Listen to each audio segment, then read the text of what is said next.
다들 데이 하와! 데이 하와 무슨 뜻이냐고요? 그러니까 뭐 대륙남 니하와, 뭐 우리 방은 인사말. 데이는 영어 데이, 매일. 데이, 하오, 중국어 하오, 매일 좋은 하루, 뭐 이런 뜻도 되고, 우리 방은 인사말입니다. 아, 다들 어서 오세요. 자, 방송 시작하기 전에 오늘 지금 한 1000분 정도 계시는데, 여러분들 이거 오늘 절대 와 이거 시간 낭비했다 이런 느낌 절대 안 드실 거고, 그 다음에 오늘 이거 잘 듣고 가셔가지고 내일 혹은 모레 뭐 이제 시간이 될 때 많은 사람들이 모였을 때 주변에 친구들, 지인들, 뭐 직장 동료들, 가족들한테 꼭 알려주세요.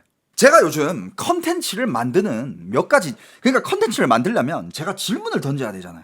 어떤 질문에 내가 어떤 대답을 할 것인가, 이걸 생각하고 만들어야 되는데, 제가 요즘 가지고 컨텐츠를 짜는 질문들이 몇 개가 있습니다. 일단 첫 번째, 캄보디아에서 탈출한 범죄 단지의 범죄자들은 지금 어디로 갔을까?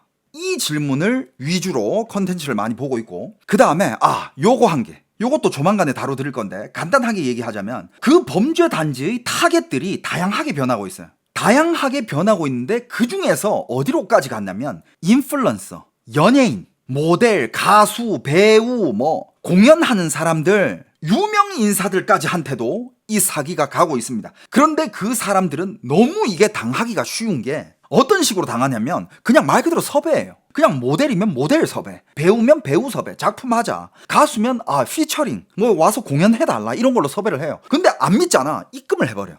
계약금 일단 얼마 드리고 와서 공연 끝나면 나머지 드리겠습니다. 연예인 입장에서 물론 뭐 슈퍼스타들 제외, 그냥 뭐 한 2성급, 3성급 연예인이나 그런 가수나 모델 지망생들 입장에서는 몇백만 원 입금 받으면 야 이거 가짜가 아닌데? 이래서 가잖아. 그렇게 가는 순간 또 연예인들이 이 감금을 당했을 때, 납치됐을 때 펼쳐지는 그 훈일은 또 일반인들이랑 또 다르더라. 아무튼 연예인 상대 사기가 지금 계속 나오고 있다라는 거, 그 여러분들 주위에 좀 이렇게 인플루언서나 연예인들이 있으면 알려주세요. 조심하라고. 그리고 또 요즘 한 개 제가 안고 있는 질문이 있는데, 캄보디아 시아누쿠빌 빈 건물에서 범죄 조직, 그 중국어로 하면 그 유엔추라고 하잖아요, 그죠? 범죄 단지, 그게 조성이 되었잖아요. 그런데 만약에 범죄 단지가 빈 건물에서 많이 생겨난다라고 가정을 하면, 여러분들 지금 이 세상에서 빈 건물이 제일 많은 데는요, 중국입니다. 제가 볼 땐 중국에서 이걸 뭐라고 하냐면 랑웨이로우라고 해요. 썩은 건물들, 말 그대로 짓다가 만 그런 건물들, 그게 어디 제일 많아? 중국에 제일 많아요. 그런데 그 썩은 건물들, 짓다 만 그런 건물들 안에 사람들이 들어가서 살고 있다니까? 누가 사는지 알아요? 물론 뭐 이렇게 집이 없는 사람들, 거지들, 이렇게 뭐 어디 피난처가 필요한 사람들, 이런 사람들도 들어가 살겠지만, 원래 그 집의 주인들, 계약금을 냈고 돈을 내놨는데 그 공사가 멈춰버린 그 사람들은 돈은 돈대로 잃고 집까지 팔아가지고 그 돈을 냈을 거 아니야. 갈 데 없을 거 아니에요. 그러면 그 덜 지어진 그런 집 안에 들어가서 꾸역꾸역 살고 있어요. 그게 과연 사람이 사는 삶일까? 하지만 제가 하고 싶은 말은, 그런 수많은 다양한 사람들이 그런 빈 건물에 모여서 살다 보면 뭔가가 어떤 형태의 삶이 생겨난다 이거죠. 그게 범죄 단지든 아니면 무슨 조직이든 아니면 어떤 이상한 형태의 새로운 삶의 방향이든 뭐든 간에 뭔가는 일어날 거다 이거죠. 제가 계속 이거를 주시하고 있습니다. 왠지 일어날 것 같은 거야. 왠지. 아무튼 이 질문도 제가 요즘 안고 있는 질문 중에 한 개고, 그 중에서 제가 이제 오늘 다룰 요거는 순차적으로 제가 계속 다 다뤄드릴 거예요. 제가 더 많은 자료를 수립을 했을 때. 그리고 그 중에 한 질문, 그리고 오늘 제가 다룰 질문은 두 개입니다. 아까 제가 말했던 캄보디아에서 탈출한 범죄단지 범죄자들은 어디로 갔을까? 이건 제가 지금 자료 수집을 충분히 했고 한국에 아직 기사화 안 됐습니다. 요걸 다룰 거고, 그 다음에 마지막 질문, 이 범죄 단지의 시작은 미얀마였어요. 미얀마 어디냐? 미얀마의 북쪽 미엔베이라고 불러요. 미엔베이에서 이 모든 범죄 조직이 시작을 했는데, 그 미엔베이 중에서도 지역 이름이 코캉이라는 곳이 있어요. 중국어로는 고어간이라고 불러요. 영어로는 KOKANG라는 지역이 있는데 코캉이라고 하겠습니다. 그 코캉에서 시작됐는데, 그 코캉에서는 어떤 가문이 있었느냐? 인신매매, 그리고 이 범죄 단지를 운영하는 4대 가문이 있었습니다. 이 가문이 시초예요. 오늘 그 4대 가문을 다룰 겁니다. 시작해볼까? 그러니까 코캉, 여러분들 처음 듣죠? 자, 저도 참 이게 한국에서는 이 코캉 관련된 뉴스가 한 번도 안 나왔었잖아. 물론 그것도 그 당시에는 이 범죄 단지가 초창기였고 한창 초반에 일어나고 있는 일이었고 그때는 피해자 중에 한국인들이 없었기 때문에 한국에 이런 기사가 안 났었구나라고 생각을 할 수 있어. 하지만 결과적으로는 그 범죄 단지가 발전해가지고 나중에는 한국인들, 지금도 여전히 지금 추정상 못 돌아오고 있는 한국 사람이 10,000명 정도 된다면서요. 뉴스에서 봤는데 10,000명 정도의 한국 사람이 못 돌아오고 있고 아직 거기 체류를 하고 있다, 이런 기사가 있던데, 그러니까 그 정도 피해자가 많이 나오니까, 그리고 한국 정부에서 지금 여기저기서 피해자 신고가 계속 들어오고 있죠. 피해가 커지니까 이제 한국 사회도 이걸 주시하면서 언론으로도 크게 대서특필이 되고 있는 상황인데, 자, 오늘 이거를 이해를 하면 어디로 지금 그 범죄자들이 도망을 갔는지, 그리고 이 세계에서 새로운 이런 유엔취 범죄 단지가 어느 나라에서 생겨나고 있는지 여러분들 다 알게 될 겁니다. 이거 지금 뉴스에 안 나왔더라고요. 지금 사람들은 캄보디아, 동남아 여기밖에 포커스가 안 돼 있어요. 하지만 지금 거기는 중요한 게 아니에요. 훨씬 더 큰 세력이 자라나고 있습니다. 훨씬 더 큰 세력이 자라나고 있어요. 자, 일단 원조 번거지는 2023년 11월 17일 요때부터 얘기를 좀 해야 될 것 같아요. 2023년 11월 17일에 언론과 인터넷에는 갑작스럽게 폭탄 같은 뉴스가 터집니다. 미얀마 코캉 4대 가문 중 하나인 백시 일가라고 있습니다. 그 백시 일가 일원이 헬기를 타고 어디를 가려고 이렇게 헬기를 타고 뜨는 순간 헬기가 폭발을 하면서 추락을 합니다. 이 일이 언제 있었냐? 2023년 11월 15일 백시 일가의 구성원이 헬기를 타고 코캉에서 약간 그때가 도주를 하려고 했나? 아무튼 헬기를 타고 쫙 뜨는데 헬기가 심지어 그냥 사고로 추락된 게 아니라 누가 격추를 한 거야. 아마 그게 막 영화에서 나오는 그 바주카 아닌가? 여기서부터 이미 영화야. 이게 실화인가도 싶어. 격추를 당해요. 포탄이 날아오더니 그 헬기를 그냥 맞춰가지고 폭발해서 떨어집니다. 그리고 뉴스에는 이렇게 나오죠. 탑승자 전원이 사망했다. 자, 일단 여기서 많은 분들이 미얀마의 북부 코캉에 대해서 모르는데, 그 코캉이 어떤 지역이냐면 이걸 딱 듣는 순간 거기 범죄하기 딱 좋겠다라는 생각이 들 거예요. 코캉은요, 미얀마 북부에 중국계의 민족이 거주하는 지역이에요. 미얀마에서는 2008년 일부 지역을 코캉 자치구로 자치권을 부여합니다. 산주 북부에 위치하며 서쪽으로는 살윈강을 접하고 동쪽으로는 중국 운남성과 국경을 접합니다. 총 면적은 약 732제곱마일, 수도는 라오카이, 라오지에라는 곳이에요. 라오카이. 코캉의 대부분은 미얀마에 거주하는 한족 중국계의 사람들이었어요. 그리고 코캉은 역사적으로 수세기 동안 중국의 일부였으며 오는 날까지도 여전히 중화민국의 영토라고 주장하고 있지만 지리적 위치 때문에 후대 정부에 의해 대부분 홀로 남겨졌습니다. 이 지역은 윈난성과 산주 사이에 사실상 완충지대를 형성을 했었죠. 원래 난징 출신의 명나라 충성파였던 양씨족은 이 지역을 단일 정치 체제로 통합합니다. 1840년 운남 태수는 양씨에게 청나라의 가신으로서의 세습권을 부여합니다. 1885년 영국이 어퍼 버마를 정복한 후 코캉은 1894년 중국 영국 국경 협약에 따라 중국에 처음으로 배치됩니다. 1897년 2월에는 체결된 추가 협정을 통해 영국력 미얀마에 할양이 된 적도 있습니다. 아무튼 이런저런 역사가 많은, 자, 1960년대부터 1989년까지는 이 지역은 버마 공산당의 통제를 받았고, 버마가 미얀마예요. 미얀마 공산당의 통제를 받았고 1989년 공산당 무장대가 해체된 후 미얀마 민주동맹군 MNDAA 의 통제를 받는 미얀마의 특별 지역이 됩니다. 이게 어떻게 보면 거기의 이제 독립군들이죠. 자, 요런 지역인데 그때 이제 그 백시 일가가 탄 헬기가 추락이 됐잖아요. 추락이 됐는데 거기 죽은 사람들 명단에 자, 이 백시 일가의 이름이 나옵니다. 일단 바이잉란 백시 일가의 딸입니다. 그리고 사위 자오창리가 나와요. 조창리. 그 다음에 백시 일가의 아들 바이잉창도 포함되어 있습니다. 기사를 보여드릴게요. 오늘 이거 한번 짚고 넘어가려고 그랬는데 제가 오늘 공지 올렸잖아요. 이거 내가 그냥 지워버리려 하다가 그냥 재밌어가지고 가져왔는데 이 댓글 보여요? 여기 이렇게 적혀있어. 대륙남씨 그만하시죠. 아무리 수익을 내야 하는 건 알겠는데 캄보디아를 뜻하는 거겠죠? 혐캄은 한국 국익에 도움이 안 됩니다. 어디서 찌라시 인터넷 뉴스 퍼와서 순진한 한국 사람들을 현혹시키지 마세요. 혐중은 들어봤는데 혐캄은 또 처음이네. 한국 사람이 순진하다. 한국 사람들 순진해가지고 제 방송 보는구나. 한국 사람들이 순진해가지고 제가 방송을 보면서 제 채널이 구독자가 111만 무려. 여러분들 111만. 이분은 제가 봤을 때는 중국 분 같아요. 글자 쓴 거랑 뭐 이런 거 봤을 때는 밑에 아주 많은 댓글이 달려요. 많은 댓글이 달리고 대부분이 이 사람을 욕하는 댓글인데 그냥 이건 냅뒀어요.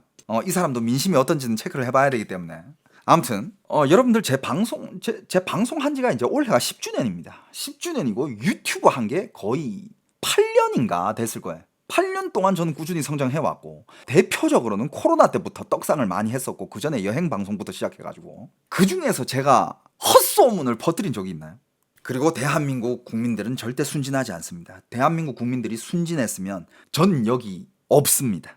그리고 여러분들 뭐 그냥 여러분들이 판단해 주세요. 그리고 계속 오르고 있는 저희 구독자 수와 저희 유튜브 조회수가 여러분들이 저한테 주는 신뢰고 응원이라고 전 믿고 요런 애들은 그냥 가볍게 무시하면서 전 제 갈 길 달리도록 하겠습니다. 그리고 여러분들 항상 말씀드리지만 꼭 구독을 눌러 놓으세요. 제 채널 여러분들한테 도움이 되면 됐지 해가 되는 채널은 절대 아닙니다. 이 얘기 뭐 계속 제 입으로 하기 입 아픈데 여러분 코로나 처음 터졌을 때 정부에서도 코로나 저거 아무것도 아니다 그냥 일상생활 해라 라고 했을 때 코로나 지금 이거 굉장히 심각한 거다 라고 한 사람 대한민국에 저 한 명밖에 없었어요.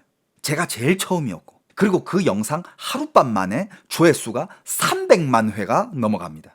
그때 아무도 코로나의 심각성에 대해서 얘기를 안 했을 때 제가 제일 먼저 얘기를 했습니다. 그리고 나중에는 뉴스에서도 제가 나와가지고 대륙남이라는 유튜버 공포 마케팅을 하는데 그게 먹히더라. 구독자가 엄청 늘더라. 근데 나중에 드러난 게 그게 공포 마케팅이었나요? 저는 심지어 방송에서 6개월 정도 봉쇄될 가능성이 있다라고 했는데 3년이 봉쇄가 됐습니다. 우리 사회가 3년이 봉쇄가 됐어요. 그게 공포 마케팅이에요.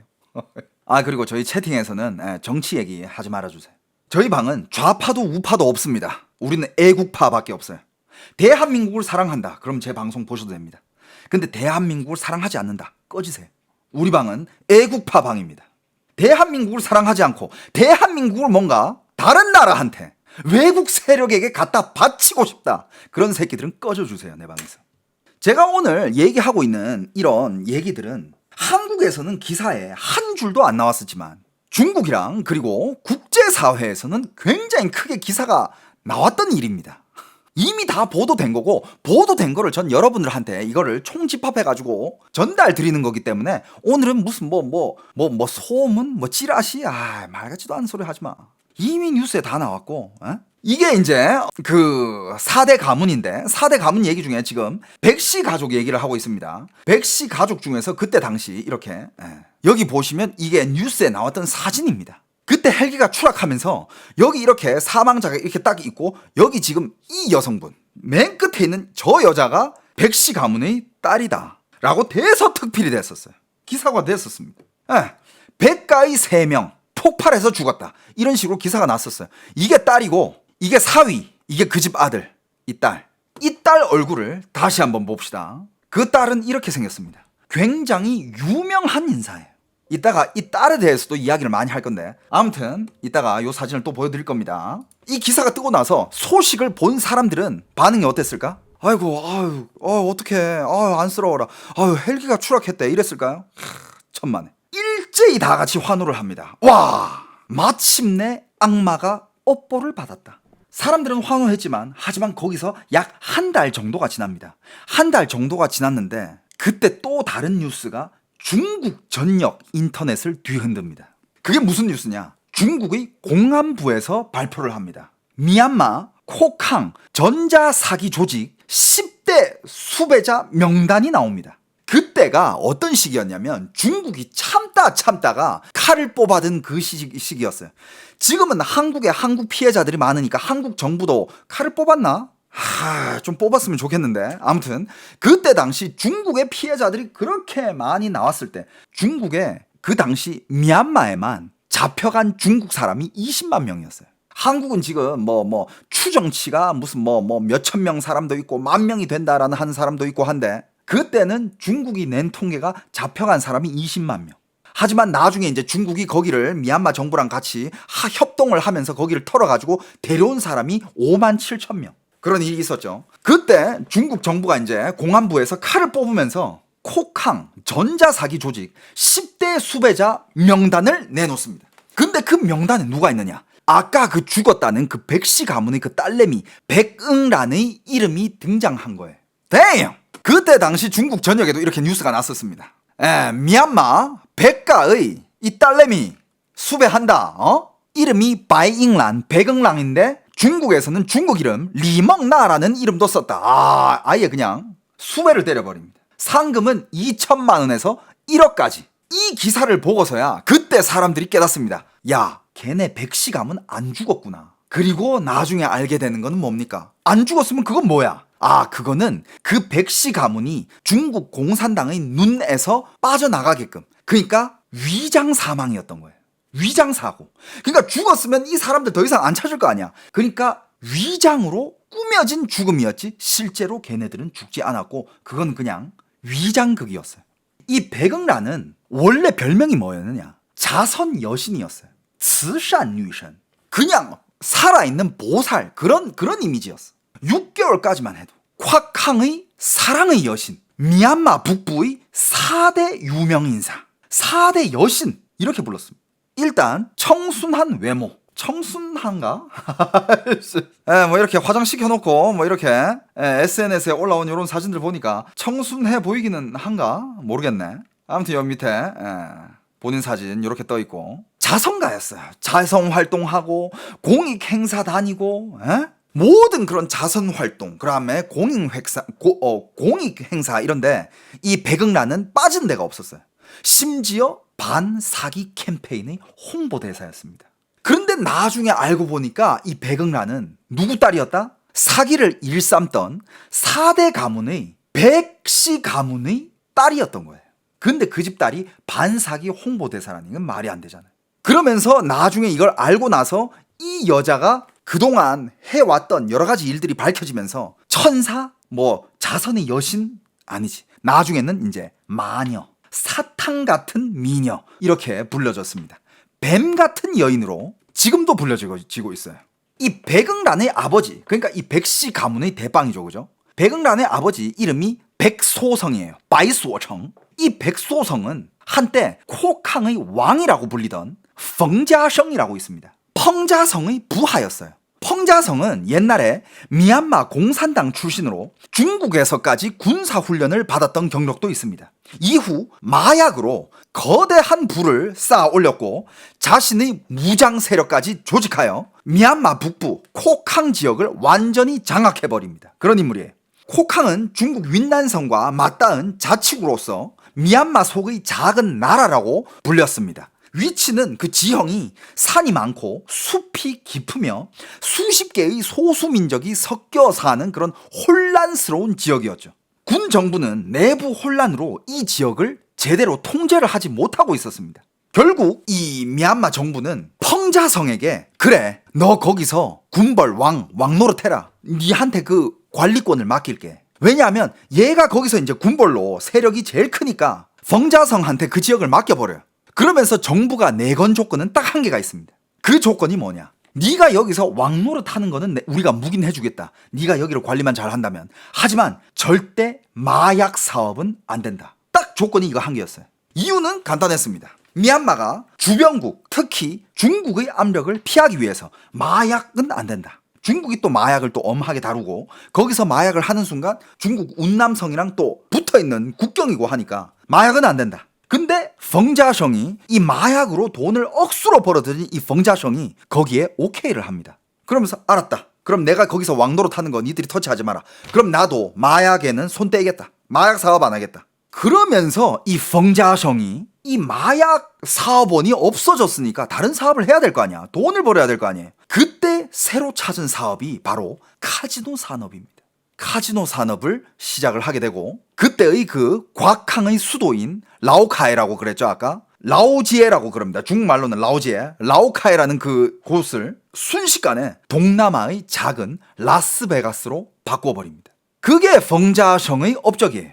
근데 이 백씨 가문의 대빵 이 바이수어청은 그 펑자성의 거의 뭐 오른팔 그 밑에 부하였어요. 근데 나중에 그 부하들이 불만이 생깁니다. 무슨 불만이었냐? 원래 그 펑자성이 마약 장사를 할 때는 돈이 훨씬 빨리 벌렸는데 이게 마약이 아니라 무슨 뭐 카지노를 하는데 마약만큼 돈이 안 빨리 들어오는 거야. 마약만큼 돈이 안 벌어지는 거지. 그리고 또 제일 큰 몫은 그 위에 보스가 일단 먼저 챙겨야 되니까 그 밑으로 돈이 내려가는 게 별로 없는 거야. 그래서 그 펑자성의 핵심 측근이었던 누가 있었냐? 백소성, 바이소청, 그 다음에 웨이차오ren, 위초인이라는 사람이 또 있었어요. 그 다음에 또 류고시라는 사람이 있었어. 류국서.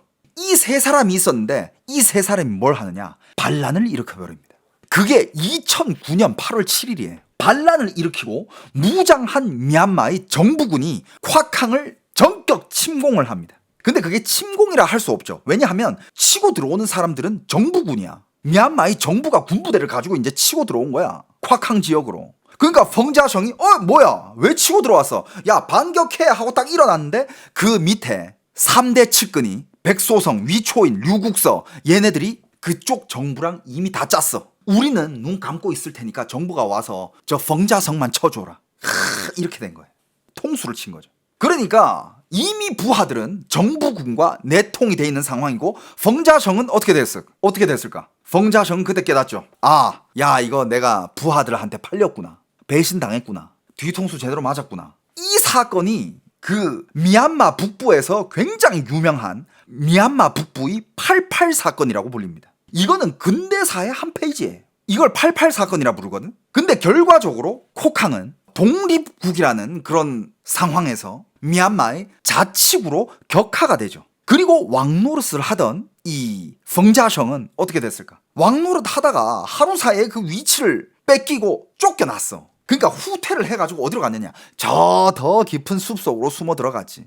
펑자성은 가족과 그리고 그 밑에 부하 700여 명의 병사들과 함께 중국으로 도피했다가 다시 밀림으로 숨어 들어와 게릴라전을 펼치고 있습니다. 근데 이런 작고 큰 이런 반군의 군부대가 지금 미얀마와 중국의 국경지대에 그런 숲속에 굉장히 많아요. 그리고 걔네들이 돈을 받아가면서 보호를 해주고 있는 게 중국의 범죄단지들이야. 너 우리 지역에서 범죄단지 운영할래? 그럼 우리가 아무도 너 못 건드리게 우리가 해줄게. 그 다음에 그럼 이 펑자성을 쫓아냈잖아요. 그 다음에 남았던 그 백소성. 그 백소성은 콱항 자치구의 초대 주석으로 등극을 합니다. 백소성이 거기 대빵이 되는 거지. 백씨 가문이. 그러면서 그 밑에 함께 있었던 위초인, 류국서, 그리고 류정상 요렇게 4명이서 함께 콕항의 4대 신흥 세력, 즉 4대 가문으로 불리기 시작합니다. 그러면서 이 4대 가문이 펑자성 일가가 운영하고 있었던 카지노, 광산, 성매매 요런 사업들을 분할해서 나누어서 갔습니다. 그때 이제 어떻게 보면 이제 4대 가문의 요 사람들은 1세대잖아요. 1세대 아빠들이 반란에 성공을 했으니 그들이 2세들도 이제 열심히 노를 저어야 되겠죠, 그죠? 자, 이제 시간이 지나면서 2세들이 등장이 시작합니다. 그 중에 한 명이 이 백씨 가문은 바이잉란이었어요.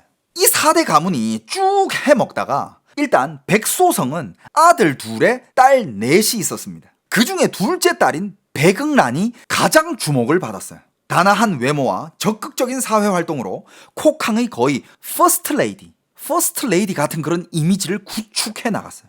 왜 이런 이미지를 구축을 하느냐? 여기서 오랫동안 해먹으려면 인민들의 지지도 굉장히 중요했거든요. 그 주변에도 이 콕항이라는 땅덩어리를 노리는 세력들이 워낙 많았기 때문에 여기저기에 반군들 세력들이 엄청 많았어.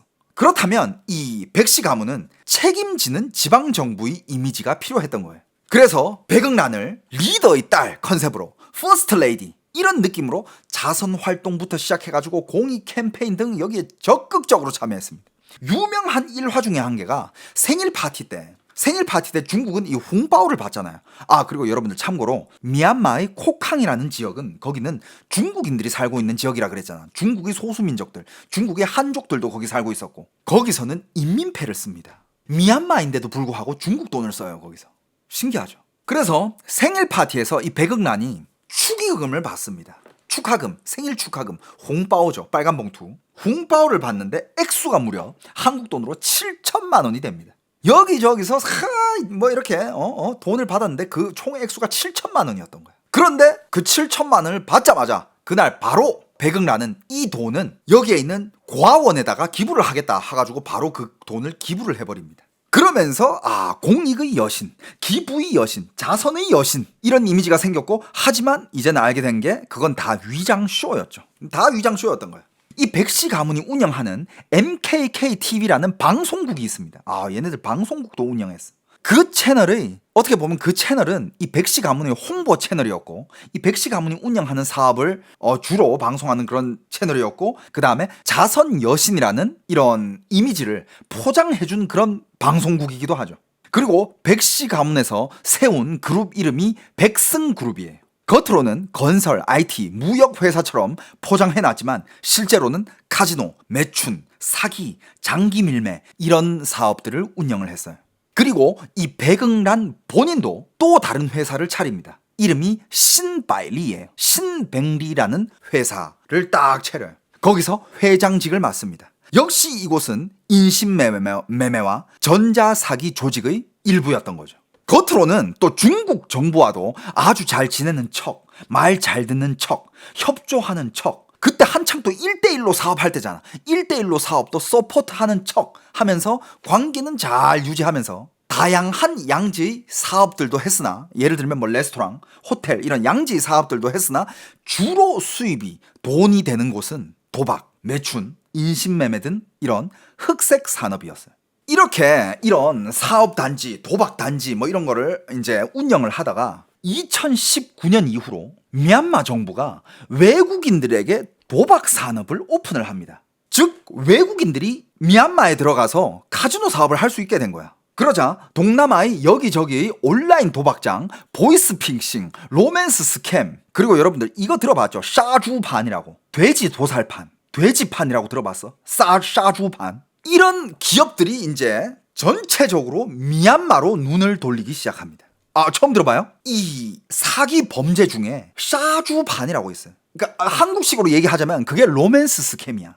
그러니까 말 그대로 한 미끼를 잡아요. 얘를 돼지처럼 잘 키워놓는 거야. 천천히 얘랑 친해지면서 잘 키워가지고 한 방에 얘를 그냥. 근데 여러분들 호구 잡는 게 여러분들이 상상하는 그런 단순한 호구 잡는 것보다 굉장히 수단이 높습니다.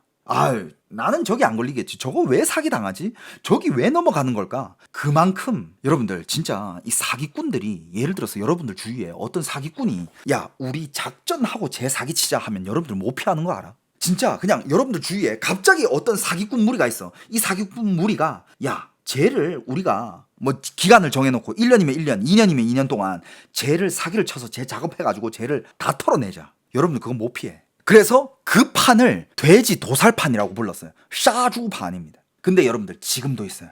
이거는 이따가 얘기할 건데. 자, 그래서 그 수많은 범죄 단지들이 미얀마로 눈을 돌리죠. 그죠? 그리고 그 시기에 중국을 포함한 여러 주변 국가들이 이 로맨스 스캠 혹은 이 사기 범죄 단지를 단속하기를 시작합니다. 그러면서 동남아 각국이 온라인 사기와 불법 도박 단속을 강화하면서 범죄 조직들은 법이 좀 느슨한, 그리고 자치구라고 불리는, 그리고 숲이 깊어서 숨기 쉬운, 거기가 어디냐? 미얀마 북부로 몰려든 거예요.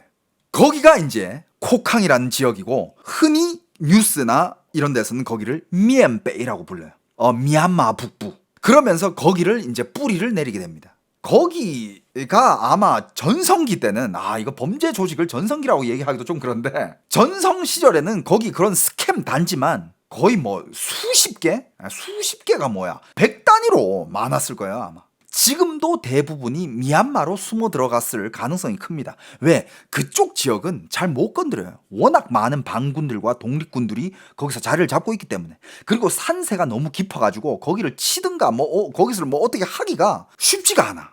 그러면서 이런 로맨스 스캠, 뭐 범죄, 단지, wen취 이런 것들이 거기서 이제 뿌리를 내리기 시작하니 그 4대 가문도 비즈니스의 기회를 놓칠 리가 없죠. 원래 안 그래도 뭐 매춘부터 시작해가지고 그 다음에 뭐 도박, 그 다음에 뭐 사기, 까올리다에 사채업, 그렇지 사채업. 아무튼 그런 불법적인 사업을 하다가 갑자기 여기저기서 애들이 들어오자마자 무슨 뭐 스캠 단지? 뭐 단지 안에 막 애들을 막 가둬놓고 무슨 막 공장처럼 돌려 막. 근데 그게 돈이 된다고 딱 알기 시작하자 바로 중국인들을 대상으로 하는 전자사기 공장을 차립니다. 그런데 그 당시 거기에 사기 규모가 점점 커지면서 인력이 부족한 거야. 그러니까 그때 당시 당했던 중국 사람들이 그렇게 많았다는 거지. 아까 얘기했잖아요. 중국 사람들이 많이 잡혀갔을 때 그 미얀마만 20만 명까지 있었다고. 그 수많은 사람들을 잡아와가지고 사기를 치고 뭐 하려면 또 이거 관리하는 인력들이 많이 필요할 거 아니야. 인력이 부족한 거야. 인력이 부족해지자 이 백씨 가문의 딸내미 백응란은 뭘 한지 알아요? 직접 SNS에 등장을 해서 자기의 영향력을 이용을 합니다. 그리고 중국인들 상대로 광고를 해요. 코캉은 기회의 땅이다 라고 홍보하면서 각종 SNS, 영상 채널 코캉은 돈이 굴러다니는 새로운 기회의 땅이다 라면서 코캉의 여러 가지 성공 사례부터 시작해가지고 코캉의 여러 가지 이제 기회와 여러 가지 사업의 기회 이런 거를 엄청나게 홍보해요. 그리고 백승그룹과 신백리 이 그룹에서 안정적이고 고수익의 일자리를 보장해 드립니다. 이렇게 보장하면서 거기서 거기서 일하고 있는 직원들, 수익을 내고 있는 직원들, 그 사람들이 얼마나 행복하게 지났는지 이것까지 찍어가지고 막 올려요. 근데 그 사람들 찍힌 사람들 걔네들도 다 피해자인 거야.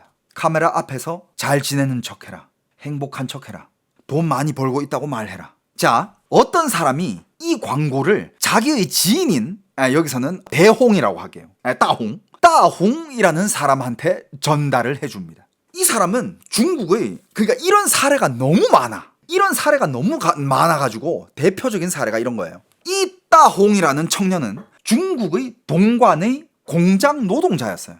뚱관 알죠? 중국 광동 쪽에 있는 뚱관. 거기가 이제 공장 단지잖아. 거기서 일해봤자 월급 얼마 합니까? 40만 원? 그때 당시라고 하면 30만 원? 40만 원? 많아봤자 50만 원? 그 정도 했을 거야. 근데 이 따홍이라는 애가 어느 날 그 친구가 준 광고를 보고 이 광고를 봤는데 영상에는 백응란이 아주 화려한 옷차림과 광고를 하고 있었으면서 백숭그룹은 어떻게 안정적인 수익을 창출시켜주며 거기에 일을 하고 있는 중국인들은 얼마나 화려한 삶을 살고 있으며 돈을 얼마나 잘 벌고 있고 행복하게 지내고 있다라는 거를 그 광고 안에 막 보면서 마음이 이제 움직이기 시작하는 거예요. 그러면서 그 영상을 보내준 친구한테 얘기를 들어보니까 몇 개월이면 큰 돈을 손에 줄 수 있다. 자기가 아는 지인도 거기 있고 자기도 이제 간대.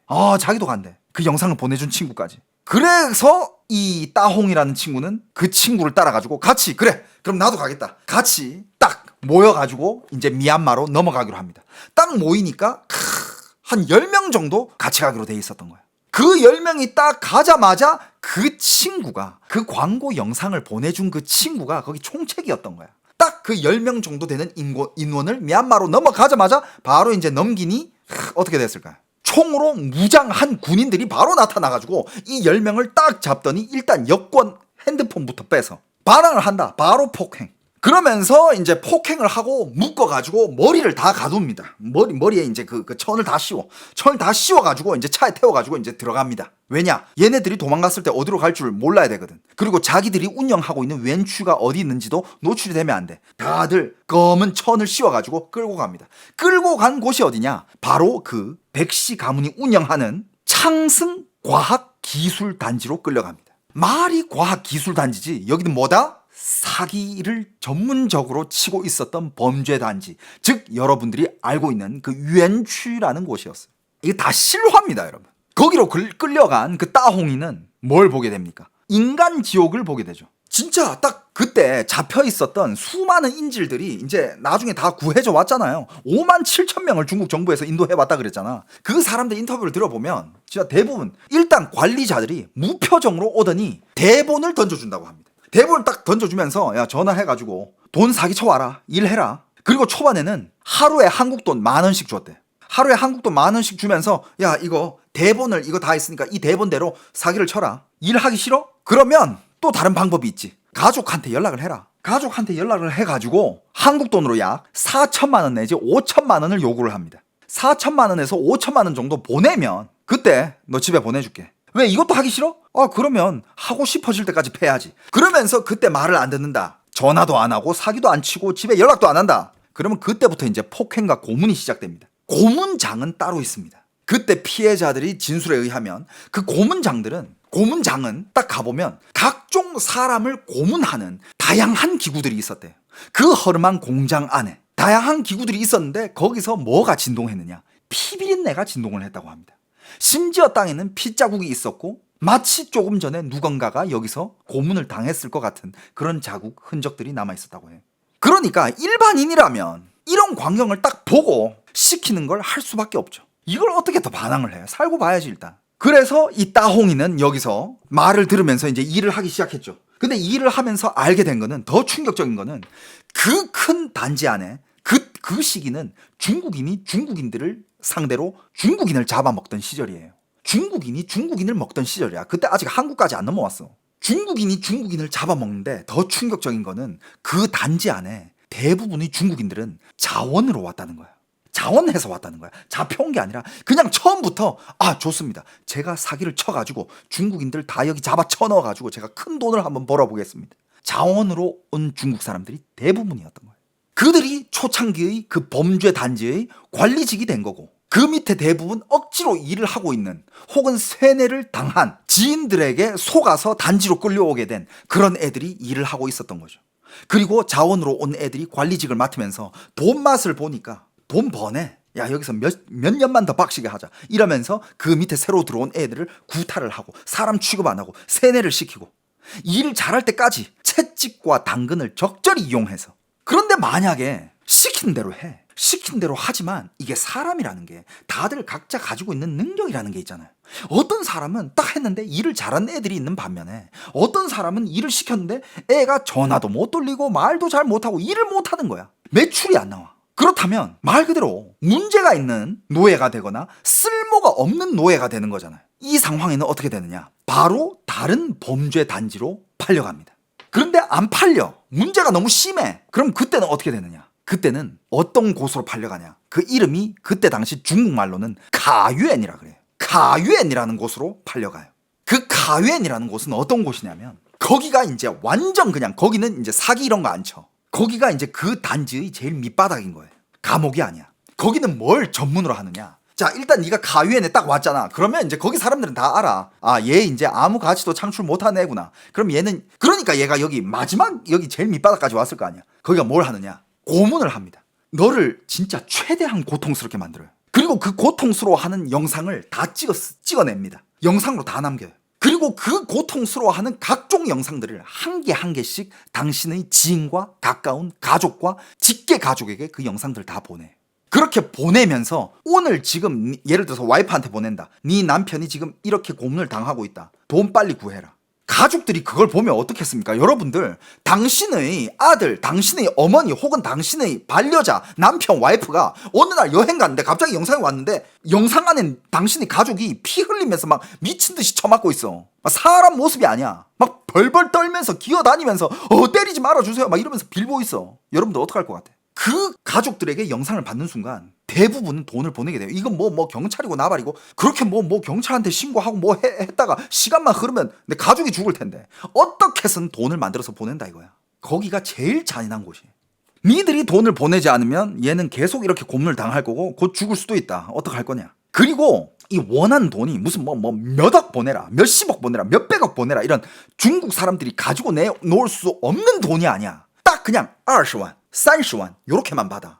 한국 돈으로는 딱 5, 6천 정도. 그러니까 네가 조금만 진짜 급해가지고 여기저기 좀 영끌 해가지고 빌리기만 하면 만들 수 있는 돈이야. 이게 더 사악한 거야.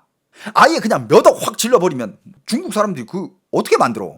못 만들어. 그런데 한 20원, 30원 이건 만들 수가 있거든. 친구 몇 명한테 이렇게 또 빌리고 뭐 주변 부모님 직계 가족들한테 좀 몇만씩 빌리면 이게 되거든. 근데 그 가유엔이라는 곳에서 어떤 사람들은 뭐 이제 더 이상 이 고문을 버틸 수가 없으니까 도망을 가잖아. 도망을 간다? 바로 총으로 쏴버립니다.